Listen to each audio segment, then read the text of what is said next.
परम ब्रह्मचारी समग्र जीवन जन्म मृत्यु पर्यंत से अति निश्चक भाव भगवान साधना कर जगन्नाथ साधना कर आश्रम किसी दिन से महंत रूप में अधिष्ठित हो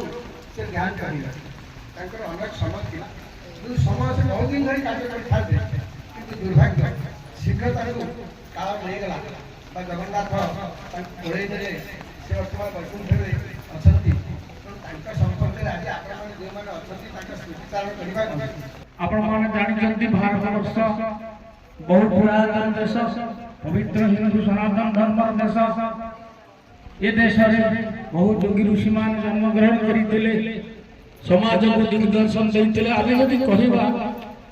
मोटामोटी सनातन धर्म हिंदू सनातन धर्म भारत वर्ष धर्म बहुत पुरातन तेणु सनातन धर्म कहले कौन बुझा सनातन धर्म कहले ये बुझा मोटामोटी अर्थ सन्यासी मानकर आयतन धर्म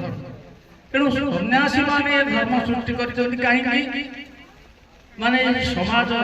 जो भली अवस्था गति कर परस्पर प्रति स्नेह सहानुभूति जीव प्रति दया दुखी लोक प्रति दया संवेदना एवं मोटामोटी जीव प्रति दया ये तार मार्ग एवं समुदाय संतुलित समाज भारसाम्य रक्षा करने आमको जो मैंने सब उदयवटे जो मैंने सब अच्छा से आमको उत्साहित करने दरकार जे एठी ये हूँ गोटे धर्मपीठ गोटे धर्मनिरपेक्ष जगह ये समस्ते आसी उपस्थित हो पारे समस्त यही क्या बारण करेंगे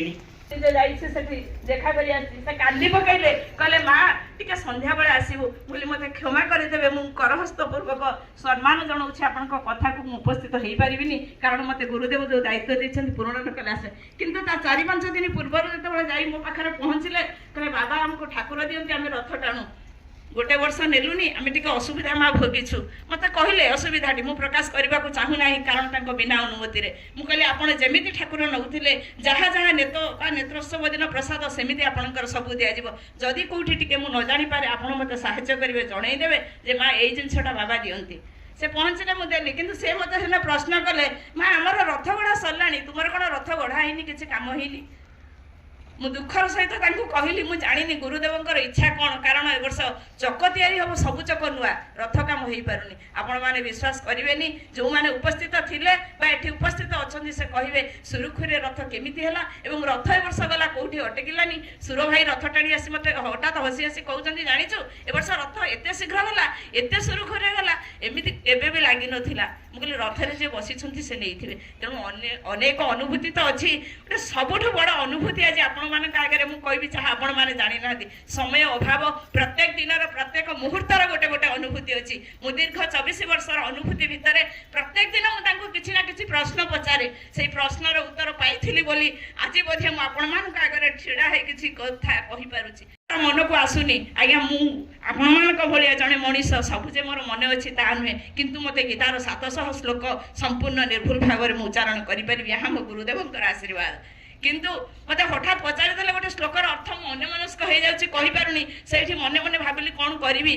से उपस्थित था मुझे फोन कली मुझे भाई कौन करी आज्ञा मो छोट बड़ू भाई बोली डाकी एवं भी आश्रम गले मुंडिया मारी कहे भाई खाई सारे भाई शोच मत शांति नानी जे आश्रम शांति माँ अच्छी कहे तू कौन पागल एवं भी आसी कहूँ बापा को बापा खाई सारे बापा शोचु मुझे मुझे जानी किसी मु प्रत्येक मुहूर्त प्रत्येक दिन को जन्मदिन भावे आज दिन को भी मुझे जन्मदिन भावी खुशी काम करुच्ची जदि स्मृति दिवस भावी गोटे जगार बसीजी किसी करें सब कम कर ना जीवन में तुम किसी करनी जो गीतार श्लोक अर्थटी मोर मन पड़ुनी मुझे छिड़ा है फोन कली मुझे भाई यापर मोर अच्छी टपिक मत कौन करी से मोर जस्ट पीजी सरी था गोटे कम जाए मत कौन करी भय फोन कर श्लोकर अर्थटा मन पड़नी ना अरे आगू को आगे जाए मुझे अच्छी आपण मैंने विश्वास करेंगे मुझे चलीगली माइक्रोफोन पाखे छिड़ा है कौन कही मुझे जानी ना किंतु जिते मोर गुरु हरिकृष्ण शतपथी एवं आउ जड़े से प्यारीमोहन शतपथी छिड़ा हो गले से मत कहले माँ ये तत्व अर्थ तुम कौटू पाइल मुझे मोर गुरु कहले तुम गुरु ना कौन मुझे कहली मोर गुरु होती परमाराध्य गुरुदेव ठाकुर श्री श्री श्रीमद भावग्राही देव मत कहले भावग्राही ना अर्थ कौन जानी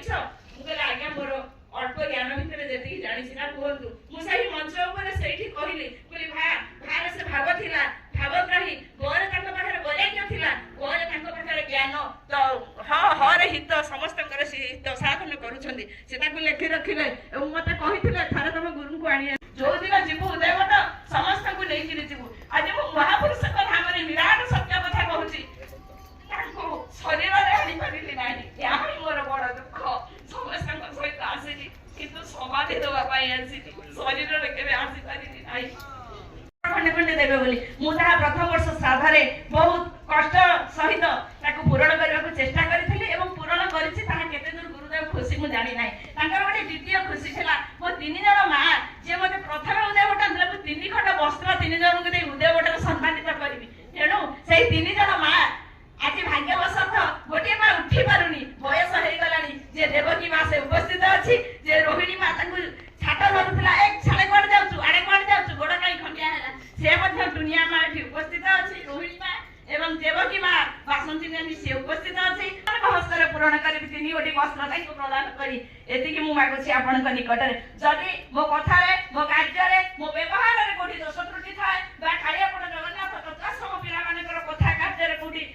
कौन विघ्न थाए आपण मन कष्ट होता है से समस्त सामने 2 हस्त जोड़पूर्वक क्षमा प्रार्थना करुच्ची जय गुरुदेव जय गुरुदेव जय महापुरुष उदयवट धामर मुख्य महंत सतरंग बाबा अंचल पिलाटी बड़ी उदयवट धाम सब रही आसी आज 55 वर्ष है रंजन बाबा ଯିଏକି ସବୁ କିଛି ଦେଖିଛନ୍ତି ଜାଣିଛନ୍ତି ତାଙ୍କ ଘରେ ପାଖରେ ନୂଆଗଡ଼ ପଞ୍ଚାୟତର ବାଲିଦିଆ ଗ୍ରାମରେ। ଆଉ ଯୋଉ 2 ଜଣ ବାବା ଆସିଛନ୍ତି ସମସ୍ତଙ୍କୁ ମୋର ଭୂମିଷ୍ଠ ପ୍ରଣାମ। ସାରା ଜଗତରେ ସେ ପରିଚିତ ହୋଇଛନ୍ତି। ଛୋଟ ଛୁଆକୁ ପଚାରିଲେ ଅର୍ଜୁନ କଥା ସମୟ ଜାଣିଛନ୍ତି, କିନ୍ତୁ ପିତାମହ ଭୀଷ୍ମ ବିଷୟରେ ଛୋଟ ପିଲା ଜାଣିନଥିବେ, କିନ୍ତୁ ଯୋଉମାନଙ୍କର ବୁଦ୍ଧି ଚିନ୍ତା ଯାତନା ବୟସ ଅନୁସାରେ ଆସିଲା ପରେ ସେମାନେ ଜାଣିବେ ଯେ ପିତାମହ ଭୀଷ୍ମ ହେଉଛନ୍ତି ଅଲୌକିକ ଚିନ୍ତାଧାରାକୁ ସେ ଜଣେ ମହାପୁରୁଷ ଏବଂ ସେ ଜଣେ ମହାନ ବ୍ୟକ୍ତିତ୍ୱର ଅଧିକାରୀ। ବର୍ଷକୁ ଛାଡ଼ିଦେଲେ ଆଣ୍ଟଲାଣ୍ଟିକା ମହାସାଗର ଯୋଉମାନେ ବାହା ପାଖରେ ଅଛନ୍ତି ସେମାନଙ୍କୁ ଆଜି ଗ୍ରାସ କରିଛି। ତେଣୁ ଇଏ ହେଉଛି ବିଶେଷ କିଛି କହିବି, ଅଚ୍ୟୁତାନନ୍ଦଙ୍କର ମାଳିକା ଅନେକ ଦୁର୍ଯ୍ୟୋଧନ ବାବା ତାଙ୍କ ପାଦରେ ନାରାୟଣ ସାମନ୍ତ ଏ ସବୁ ତାଙ୍କର ପଡ଼ ଶିଷ୍ୟ।